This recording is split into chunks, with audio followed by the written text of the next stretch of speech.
오늘 시간은 어린이날 이런 제목으로 하나님 말씀을 증거하는 귀한 시간입니다. 우리나라 대한민국은 참 좋은 나라입니다. 우리나라가 좋다는데 좀 뜰보세요. 우리나라 대한민국은 참 좋은 나라입니다. 희망이 있는 나라입니다. 왜 그럴까? 어린이날이 있는 나라입니다. 어머니날보다 어버이날보다 먼저 정해졌습니다. 노인의 날보다 스승의 날보다 부부의 날보다 먼저 정해졌습니다. 금주 토요일 2007년 5월 5일은 제85회 어린이날입니다. 우리나라는 어린이날 있을 정도로 어린이를 귀하게 여깁니다. 어린이날은 어린이의 인격을 존중하고 행복을 도움하기 위해서 정한 기념일입니다. 맨 처음 어린이날을 정한 분은 방정환 선생님입니다. 그때가 1922년입니다. 1919년 3.1운동 기념 운동을 하고 3년 후에 1922년에 어린이날이 시작되었습니다. 처음에는 5월 1일로 지키다가 8.15 해방 후 1945년 해방된 이후 5월 5일로 어린이날을 정하고 있습니다. 어린이가 뭘까? 어린이는 어리신이라는 뜻입니다. 어리신이. 어르신과 같이 어린아이를 어리신이 그런 뜻입니다. 한 인격체로서 존귀한 자 그런 뜻인 것입니다. 과거처럼 어린이가 무시되어서는 안 됩니다. 또 그렇다고 반대로 너무 과잉 보호받아서도 안 된다. 어린이가 무시되어서도 안 되고 과잉 보호받아도 안 된다는 것입니다. 오늘날 우리의 사회 아픔은 어린이들이 돈벌이의 대상이 된다는 겁니다. 성폭력의 대상이 된다는 겁니다. 가족 해체의 제일 큰 피해자라는 겁니다. 또 공부하는 기계로 취급받고 있다는 것입니다. 또 뿐 아니라 부모들이 자기의 꿈을 이루지 못한 꿈을 채우는 놀이개가 되고 있다는 것입니다. 어린이는 중요한 존재입니다. 우리가 어린이를 무시하면 예수님이 분노하십니다. 성경이 이렇게 말씀합니다. 마가복음 10장 13절로 14절입니다. 사람들 예수의 만져주심을 바라고 어린아이를 데리고 오매 제자들이 꾸짖 건을 예수께서 보시고 분이 여겨 어린이들이 예수님께로 오시는 것을 예수님은 기뻐하셨습니다.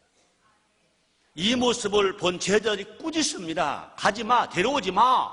그럽니다. 그때 예수께서 보시고 분이 여겨 엄청 화가 났다는 겁니다. 우리 예수님은요 어제나 오늘이나 영원토록 동일하십니다.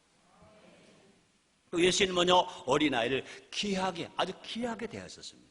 마태복음 18장 5절에 이렇게 말씀합니다. 또 누구든지 내 이름으로 이런 어린아이 하나를 영접하면 곧 나를 영접함이니.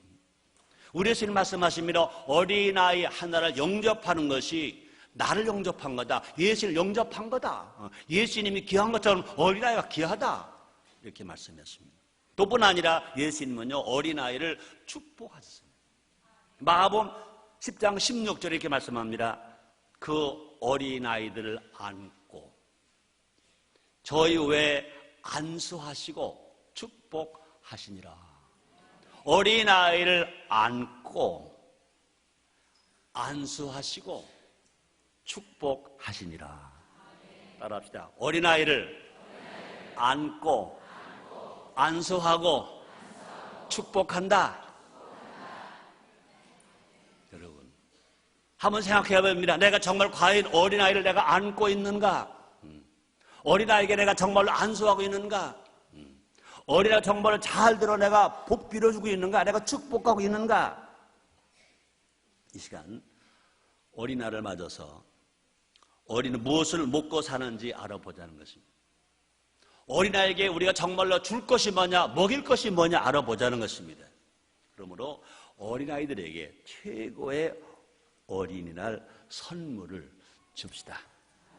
저절로 어린이는 나라의 희망입니다. 나아가시겠습니다. 어린이는 나라의 희망. 그렇습니다. 어린이는 희망입니다. 그러면 어린이가 있다는 것은 미래가 있다는 겁니다. 어린이가 없다는 것은 미래가 없다는 겁니다. 미래의, 가족의 미래, 교회의 미래, 나라의 미래가 있다는 거예요. 그러므로 어린이가 있다는 것은 뭐냐? 가족의 미래가 있다는 겁니다. 교회의 미래가 있다는 겁니다. 나라의 미래가 있다는 겁니다. 자, 그런데 어린이가 없다면 가족의 미래가 없습니다. 어린이가 없다면 교회의 미래가 없습니다. 어린이가 없다면 나라의 미래도 없는 겁니다. 또 하나, 어린이는 하나님 나라의 미래이기도 합니다. 예수님은 하나님 나라가 어린아이 것이라고 말씀하셨습니다. 그래서 마가복음 10장 14절에 이렇게 말씀하십니다. 어린아이들이 내게 오는 것을 용납하고 금하지 말라. 하나님의 나라가 이런 자의 것이니라. 하나님 나라가 어린이의 것이라 그랬습니다. 그러므로 어린이가 있다는 것은 희망이 있다는 것이다. 어린이가 많다는 것은 희망이 넘친다는 것이다. 아무리 IT 강국이 되었다 하더라도, 아무리 수출이 증대된다고 하더라도, 아무리 2010년 아시안게임 인천 유치됐다 하더라도 어린이가 없다면 희망은 그쳐진 것입니다. 이 사실을 잘 아는 히브리인들은 왕의 명령까지 어기면서도 자녀를 낳았습니다. 자녀를 키웠습니다. 애굽 왕은요, 히브리 남자아이를 죽이라고 명령했습니다. 이렇게 말씀했습니다. 출애굽기 1장 16절입니다. 가로되 너희는 히브리 여인을 위하여 조산할 때에 살펴서 남자 여든 죽이고 여자 여든 그는 살려두라. 바로 왕이 그런 명령을 했습니다. 근데 모세의 어머니 요게벳은 끝까지 모세를 낳았고 모세를 살렸고 모세를 키웠습니다. 그 결과로 모세는 하나님의 사람이 세워졌습니다. 이스라엘 백성의 희망이 되었습니다. 출애굽의 지도자가 되었습니다. 과연 우리나라는 희망이 넘치고 있는가? 정말 우리가 대한민국, 우리가 기도하는 대한민국, 꿈꾸는 대한민국에 과연 희망이 넘치고 있는가? 생각해 보자는 것입니다. 또뿐 아니라 우리는 내일의 희망을 키우고 있는가? 우리 한 사람 한 사람이, 한국 교회가, 한국의 가정이, 우리 모두가 다 내일의 희망을 내가 키우고 있는가? 2년 전에 6월 달에 애국 설교 시리즈 하면서는 그런 말을 했습니다. 결혼도 애국이다, 출산도 애국이다 그랬습니다. 서울대학교 조영태 교수 연구에 따르면 지금처럼 결혼 안 하려고 하고 지금처럼 출산 안 하려고 하고 이대로 가면 대한민국은 60년 후에 2065년 인구가 지금의 절반으로 준다는 겁니다. 5천만 명, 2,500만 명으로 준다는 겁니다. 놀라지도 않네요. 그런데 이대로 가면 300년 후에는 2305년에 가면 대한민국의 인구가 얼마만큼으로 주느냐? 불과 5만 7천 명밖에 안 된다는 겁니다. 5만 7천 명. 여러분 진짜 안 놀래네? 이거 안 놀래. 이게 큰 문제예요, 큰 문제예요. 저는 이 보고를 받고 이 기사를 읽고요, 멍하게 있었어요. 이렇게 된다면요, 대한민국은요, 예수님이 안 오셔도 자멸하는 겁니다. 내수 경제 아무것도 안 되는 거예요. 누구도 못 사는 거예요. 대한민국 땅에 인구가 5만 7천 명밖에 없다. 어떻게 살아요? 여러분, 어린이가 많은 나라, 어린이가 행복한 나라, 어린이가 꿈을 키우는 나라를 만듭시다. 이것이 부모 세대의 사명입니다. 우리들의 사명입니다. 어린이의 꿈이 커갈수록 나라의 희망도 커가게 됩니다. 두 번째입니다. 어린이는 사랑 먹고 산다. 얘들아 무엇을 먹고 사느니? 우리는 부모님의 사랑 먹고 산다. 우리 엄마 젖만 먹고 산다. 젖이 뭐냐? 엄마의 사랑이다. 그렇습니다. 이런 말을 했습니다. 문제 아동이란 절대 없다. 다만 문제 있는 부모가 있을 뿐이다. 문제 아동은 절대 없다. 문제가 있는 부모가 있을 뿐이다. 문제는 부모 때문에 문제 아동이 생기는 것이지, 부모가 문제가 없다면 자녀에게 문제 아이가 될 수 없다는 것입니다. 자, 그럼 문제 있는 부모가 뭘까? 어려운 게 아닙니다. 사랑할 줄 모르는 게 문제 있는 부모입니다. 많은 사람들이 사랑을 말합니다. 아마 사람의 살아가면 일평생 동안 제일 많이 쓰는 단어 중에 하나가 뭐냐? 사랑일 겁니다. 제일 많이 듣고 싶은 단어 중에 하나가 사랑일 것입니다. 사랑을 많이 말합니다. 그런데 사랑할 줄을 모른다는 겁니다. 많은 부모들이 자녀를 사랑할 줄 모릅니다. 과잉 보호하는 것 사랑 아닙니다. 물질만 갖다 주는 것, 유산만 만들어 주려고 하는 것 사랑이 아닙니다. 또뿐 아니라 방임, 마음대로 커라, 방임은 더더욱 사랑이 아닌 것입니다. 부모의 손이 어린이에게 제일 큰 사랑, 엄마의 손이, 부모의 손이 어린아이에게 제일 큰 사랑, 부모의 체온을 느끼게 해주자. 부모의 심장 소리를, 엄마의 심장 소리를 듣게 해주자. 부모와 대화의 기쁨을 누리게 해주자. 여러분 생각해보면 하루에 몇 분이나 자녀와 대화합니까? 24시간 중에 몇 시간이 아니라 몇 분, 하루에 몇 분이나 자녀와 대화합니까? 힘껏 아이를 안아준 적이 언제입니까? 아이를 그냥 너무 좋아서, 너무 사랑스러워서 으스러지도록 하고 한번 안아준 적이 언제입니까? 사랑하는 자녀, 아이, 볼이 아프도록 아이를 깨물어 준 적이 있습니까? 이게 사랑입니다. 우리는 예수님처럼 아이의 이름을 불러줘야 합니다. 이름을 불러줘야 돼요. 얘들아가 아니라, 나는 손자가 태영이거든요. 태영아, 태영아, 수시로 불러요. 옆에 막 노는데도 태영아 불러요. 쳐다가 호영아, 20개월 막 된 아이가 아버지, 아버지.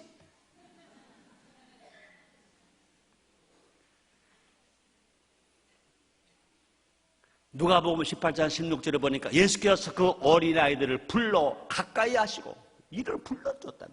뿐 아니라 예수님처럼 아이를 안아줘야 됩니다. 마가복음 10장 16절 상반절에 보니까 그 어린아이들을 안고, 예수님은요 어린아이들 안고, 예수님 바빠요. 너무나 바쁘신 분이, 하나님 아들 메시아 구세주이세요. 할 일이 너무나 많아요. 인류를 구원하러 오셨어요. 그럼에도 불구하고 그런 예수님이 어린아이를 안고. 여러분, 어린들은 어린아이들을, 부모는 어린 자식들을 아침마다 어떻게 해줘야 될까? 뽀뽀해줘야 돼요. 핸드폰 가지고 있는 손자, 손녀, 아들, 딸들에게는요 문자도 좀 넣어줘야 돼요. 그래서 어린아이들이 아버지의 넓은 어깨를 기억하게 하죠. 어머니의 따뜻한 품을 알게 해주자. 가족의 화목한 식탁을 누리게 해주자. 가족 예배의 기쁨을 체험하게 해주자. 이런 아이는요 잘 될 수밖에 없다. 우리 아이들 이렇게 우리 길러준다면 잘못될까 걱정하지 마세요. 염려하지 마세요. 근심하지 마세요. 부모의 사랑을 받았기에 자존감이 충만할 수 있습니다. 자기가 사랑을 받은 대로 친구 사랑합니다. 이웃 사랑합니다. 효자 집에 효자 납니다. 자긍심과 자존심을 갖춘 건강한 인격자가 됩니다. 그래서 그런 아이들은요, 자긍심이 있습니다. 존경심이 있습니다. 그러므로 바른 인격을 갖추면 어디에서나 인정받는 지도자가 됩니다. 세 번째입니다. 어린이는 기도를 먹고 산다. 기도를 먹고 산다. 어린이들에게는 7가지 호소가 있다고 합니다. 인정해 주세요. 두 번째, 보호해 주세요. 세 번째, 훈계해 주세요. 네 번째, 이해해 주세요. 다섯 번째, 가르쳐 주세요. 여섯 번째, 필요를 채워 주세요. 일곱 번째, 사랑해 주세요. 7가지의 호소가 있다. 그 중에 하나 참 놀랍죠? 훈계해 주세요가 있다는 겁니다. 이 호소들을 100% 채워줄 부모가 있습니까? 많은 부모가 자기 힘으로 어떻게든 해보려고 합니다. 자기 자식을, 어린이를 내 손으로 키워보려고 합니다. 가능할까요? 여러분 손 좀 한번 펴봐. 이 손 가지고 다 채울 수 있어? 또 세월이 가면 손에 힘이 빠져. 축축한 습기가 또 빠져. 껄껄해져. 아이가 조금만 커도 우리는 안아주기도 힘들어요. 한 번 우리 집사람이 저녁에 집에 들어갔더니 아파요? 왜 아프다고 그래? 했더니 손자가 좀 몸이 아파가지고 저희 엄마가 어디 가니까 걔를 좀 봐줬대. 근데 너무 힘들다고 그러더라고. 우리 힘으로 안 돼요. 어린아이들의 호소에 100% 응답하실 분 오직 하나님 한 분뿐입니다. 아이들을 하나님의 손에 맡겨야 어떻게? 기도로. 하나님께서 우리 아이들을 키워주시는 것입니다. 그래서 우리가 기도하면 하나님이 들으시고 응답해 주신다는 것입니다. 그러면 아침 저녁으로 아이 머리에 손 얹고 기도해 주는 것입니다. 기도에 옷을 입혀서 세상에 보내면 누가 지키시느냐? 하나님 지키시는 것입니다. 하나님 보호하시는 것입니다. 그러면 믿음의 우인들은 모두가 다 부모의 기도로 자랐고 부모의 기도로 성장했습니다. 믿음의 장 히브리서 11장 20절 21절에 이렇게 말씀하십니다. 믿음으로 이삭은 장차 오는 일에 대하여 야곱과 에서에게 축복하였으며, 믿음으로 야곱은 죽을 때 요셉의 그 아들들의 축복하고 그 지팡이 머리에 의지하여 경배하였으며 그랬습니다. 그러므로 성경에 나오는 위대한 모든 인물들은 모두가 다 자기 자녀를 축복했습니다. 축복 기도는 부모가 하고 축복 기도는 어른들이 하고 복은 누가 주시느냐? 하나님이 주시는 줄 믿습니다. 그러므로 부모가 기도하면 하나님은 기적을 베풀었습니다. 하나님의 기적이 언제 일어나냐? 부모가 기도할 때 기적이 일어난다, 그 말인 것입니다. 부모가 기도하면요, 자녀들은요, 믿음의 거목이 될 수 있습니다. 어디 가서나 영혼이 잘 됩니다. 범사가 잘 됩니다. 강건합니다. 약한 것까지는 약하지 않습니다. 없지 않습니다. 우리도 누구처럼? 예수님처럼 아이들이 머리에 손 얹고 매일매일 기도해 줍시다. 마가복음 10장 16절 다시 읽어드립니다. 그 어린아이들을 안고 저희 외에 안수하시고 축복하시니라. 저는 우리 교회에서 벌써 10몇 년 전부터 제가 여러분들에게 시범까지 보여줬습니다. 매일매일마다 큰절하기 운동을 벌립시다. 내가 부모가 계신 부모님에게 큰절하고, 자녀가 있으면 자녀들에게 큰절을 가르쳐서 큰절을 받고, 큰절을 받았다면 덕담 한마디 해주고, 큰절을 받았다면 하나님 말씀 한 가지씩 읽어주고, 큰절을 받았다면 기도해준 운동을 벌리자 그렇습니다. 난 여러분들에게 그렇게 매일매일 그렇게 하는 가정 손 들어봐라 그 말 안 할 겁니다. 알아서 할 거니. 저희 가정은 지금까지 틀림없이 합니다. 태영이, 효영이 돌막 지날 때부터 큰절하라. 큰절이 뭔지도 모르고 안 하고 도망갑니다. 저희 엄마가 저희 아빠가 데려다가 이렇게 하는 거야. 또 국복합니다. 또 국복할 때는 또 하는데 배를 깔고 두 팔을 벌리고 그냥 깨구리처럼 쭉 뻗고 이러고서 씩 그러고 웃습니다. 야만 일어나는 거야. 이렇게 하는 거야. 지금은요 잘합니다. 큰절해봐 예쁘게 딱 그러면요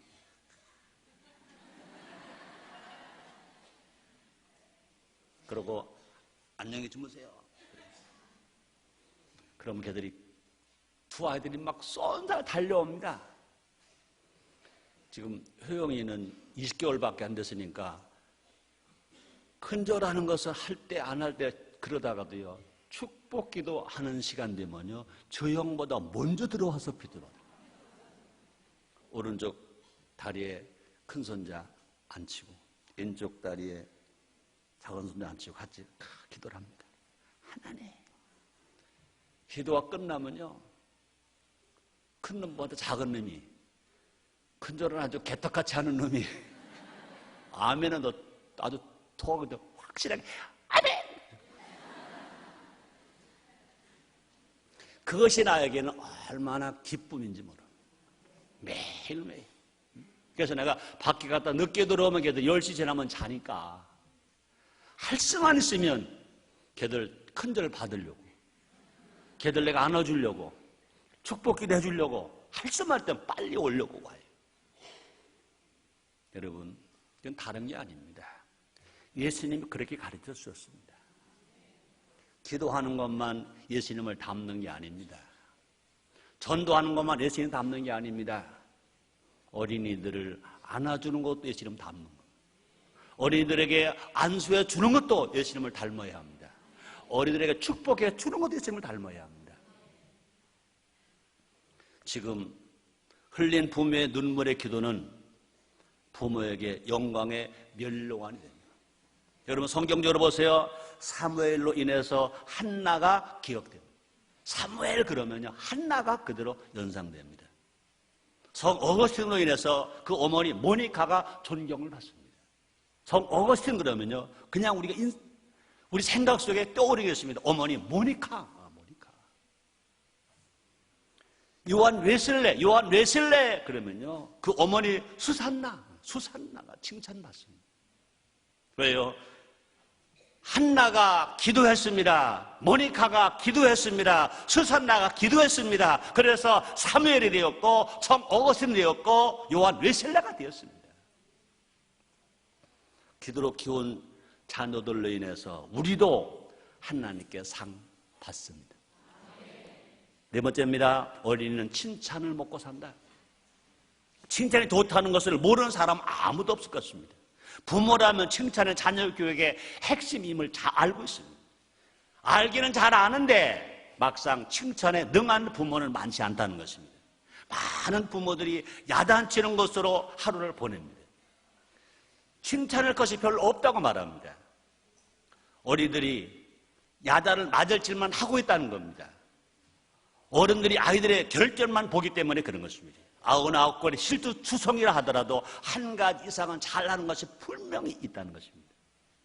어른의 역할은 뭘까? 아이의 잘못을 지적해주는 것이 아니라 아이가 잘한 것을 찾아서 한 가지라도 찾아서 인정해주고 칭찬해주면 그 아이가 변화될 수 있다는 것입니다. 여러분 서양 교육과 동양 교육의 차이, 유교 교육과 기독교 교육의 차이는 뭘까? 아이도 한국은요 10만 교회가 있고 1200만 신자가 있고 10만 목회자가 있습니다. 그럼에도 불구하고 한국 교육의 특징은 뭐냐? 단점만 찾아냅니다. 단점을 찾아서 그것을 장점 바꾸려고 합니다. 될까요? 단점을 지적해서 그 단점을 고쳐져가지고 그것이 바뀔 수 있을까요? 지난 월요일 날 정유 목사님하고 교계 지도자들 몇 분이 만났습니다. 한 분이 그랬더라고요. 한경지 목사님 청구하시기 전에 가깝게 보냈었대. 한 번 단둘이 만났대. 그러더래 한경지 목사님. 사람은 안 변해. 사람은 안 변해. 아니 예수 믿으면 하나님 아들 되는데 왜 저렇게 말씀하실까? 아직도 그 이해가 안 된다고 그러더라고요. 저는 그 말씀이 다 끝나고 나서 저는 그것이 이해가 되는데요. 예수 믿으면 신분은 즉시 바뀐다. 신분이 바뀌었습니다. 사람이 바뀐 게 아닙니다. 그러면 믿음이 충만하고 성령이 충만하면 그때 생활이 바뀝니다. 그러나 사람 바뀐 건 아닙니다. 마치 뭐 같으냐? 뜨거운 용광로 속에 쇠붙이가 들어가면 마음대로 작업이 됩니다. 그러나 꺼내서 식으면 다시 원점으로 돌아갑니다. 여러분, 사람 안 바뀝니다. 믿음이 충만하고 성령이 충만하면 그 생활이 바뀌는 거예요. 그러므로 단점을 지적해서 그걸 장점으로 만든다? 안 됩니다. 그 사람의 속에는 장점이 있습니다. 장점을 찾아서 인정해주고 개발해주면 그 장점이 단점을 덮어버립니다. 성령이 충만하면 귀신의 역사를 하지 못하도록 막을 수 있습니다. 이렇게 이해할 수 있습니다. 책을 잘 못 읽는 아이에게 넌 왜 그리 책을 못 읽니? 라고 말하는 대신 너는 참 목소리가 좋구나. 너 왜 책을 못 읽니? 그러지 말고 너는 참 목소리가 좋구나. 그 다음부터 그 아이가 책을 읽을까요? 안 읽을까요? 읽지. 연습해서 읽고 또 읽고 또 읽죠. 그러므로 칭찬 어린이에게 자신감을 심어줍니다. 긍정적으로 만들어줍니다. 강한 사람으로 키워줍니다. 어떻게 해서 자신감을 심어줄까? 어떻게 해서 긍정적인 사람들일까? 어떻게 해서 강한 사람 되게 할까? 칭찬하면. 그러므로 칭찬하면 칭찬 받을 일을 하고 비난을 하면 비난 받을 짓을 한다. 칭찬의 효과는 과학적으로도 증명이 되었다는 겁니다. 칭찬하면 아이 기분이 좋아진대요. 그래서 아이 뇌 속에서 도파민이라는 물질이 분비된대요. 이 물질은 혈액에서 인터루킨이라는 면역 강화 물질의 분비를 촉진시킨대요. 그래서 동시에 불필요한 스트레스 호르몬의 낭비를 억제시켜준다는 거예요. 그 결과 아이의 뇌도 몸도 마음도 모두가 건강한 상태를 유지한다는 것입니다. 칭찬하면 아이가 막 기분이 좋아지는 거예요. 그것이 과학적으로 증명이 됐다는 것입니다. 그래서 칭찬은 최고의 비타민이다. 이런 광고도 있더라고요. 이런 기사도 있더라고요. 칭찬은 가장 효과 빠른 총명탕이다. 영양탕 아니고 총명탕이다. 아이들이 공부 잘할 수 있도록 총명해진다. 그래서 칭찬은 최고의 좋은 총명탕이다. 이런 말도 있더라고요. 칭찬은 바보도 천재로 바꾼다. 어린아이가 제일 듣고 싶은 것이 뭐냐? 칭찬이다. 어린아이를 칭찬해 줍시다. 어린아이라고 말해 죄송합니다. 어린이를 칭찬해 줍시다. 부모의 칭찬은 하나님의 축복이 된다 그랬습니다. 보세요. 민수기 6장 27절입니다. 구약의 말씀입니다. 그들은 이같이 내 이름으로 이스라엘 자손에게 축복할지니 내가 그들에게 복을 주리라 그랬습니다. 주님의 이름으로 사람들에게 어린이에게 축복을 하라는 겁니다. 하나님이 그들에게 복을 준다는 겁니다. 따라합시다. 축복은 부모가 하고 복은 하나님이 주신다. 다시요. 축복은 어른이 하고 복은 하나님 주신다. 다섯 번째입니다. 어린이는 훈계도 먹어야 한다. 사랑만 먹는 게 아닙니다. 칭찬만 먹는 게 아닙니다. 기도만 먹는 게 아닙니다. 어린이는 훈계도 먹어야 한다. 훈계. 하나님의 사랑이 온전한 것은 뭐냐? 하나님의 사랑은 온전하다고 말합니다. 사람의 사랑은 불완전합니다. 그러나 하나님의 사랑은 온전합니다. 왜 하나님의 사랑이 온전할까? 하나님의 사랑에는 공의가 있다. 이 강단에서 많이 전했습니다. 사랑 없는 공의는 공의가 아니고 공의 없는 사랑은 사랑이 아니다. 하나님의 사랑에는요, 사랑 뭐 이런 것이 아닙니다. 공의가 있습니다. 여러분, 공의 없는 사랑은 삼류 만화가 말하는 사랑입니다. 하나님의 사랑 속에는요, 공의가 있습니다. 마찬가지입니다. 공의는요, 사랑이 있어야 공의인 것입니다. 부모도 자녀에게 사랑만 하면 안 됩니다. 어린이를 훈계할 줄 알아요. 훈계와 징벌은 다른 것입니다. 훈계는요, 자녀를 바로 세우기 위해서 훈련시키는 것이라면 징계는 위반에 대해서 벌을 가하는 것입니다. 훈계는 자녀가 미래에 바로 행동을 하도록 돕는 것이라면 징계는 과거의 잘못에 초점을 두는 것입니다. 훈계받는 아이는 사랑받고 있다고 느껴집니다. 그러나 징계받는 아이는 두려움과 죄의식에 사로잡히게 됩니다.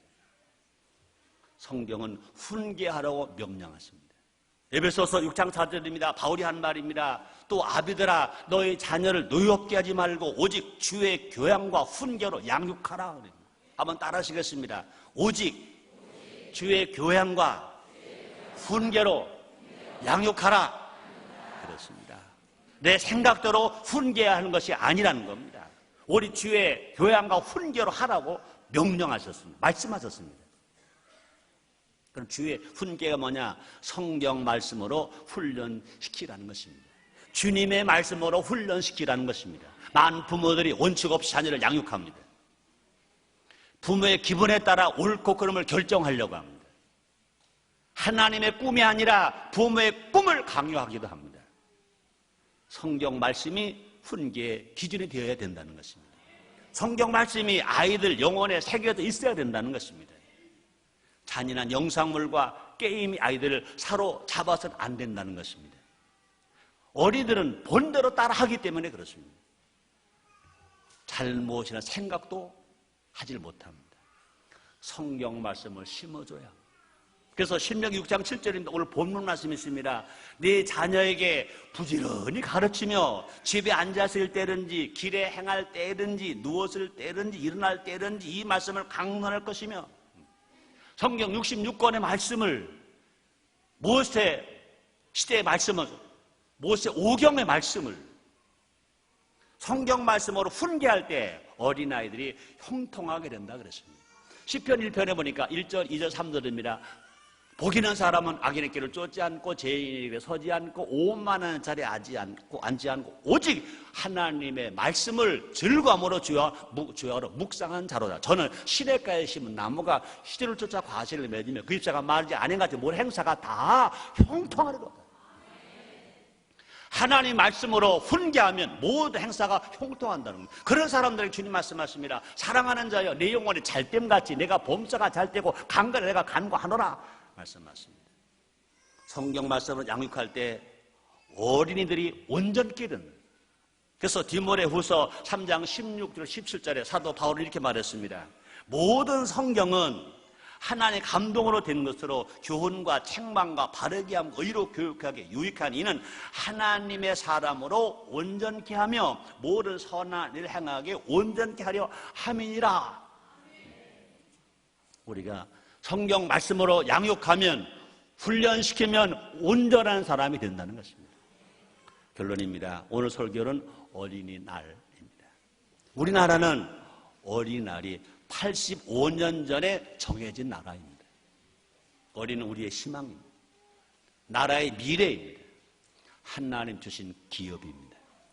어린이가 넘치는 가정, 어린이가 많은 나라, 어린이가 말씀으로 양육되는 교회, 어린이가 행복한 나라를 만드는 우리 모두가 됩시다.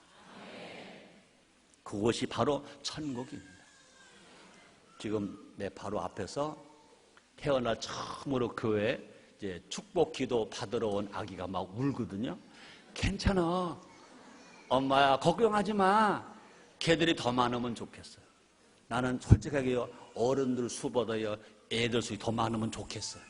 그래서 여기도 앵, 저기서 앵, 여기서 오줌 싸고 저기 똥 싸고 괜찮아. 희망입니다. 기도하겠습니다. 하나님 아버지 감사합니다. 어린이가 넘치는 가정, 어린이가 많은 나라, 어린이가 말씀으로 양육되는 교회, 어린이가 행복한 나라, 그것이 바로 천국임을 알게 하시니 감사합니다. 이제 어린이날이 다가옵니다. 모두에게 은혜가 되고 복이 되게 해 주옵소서. 예수님의 이름으로 기도드렸나이다. 아멘.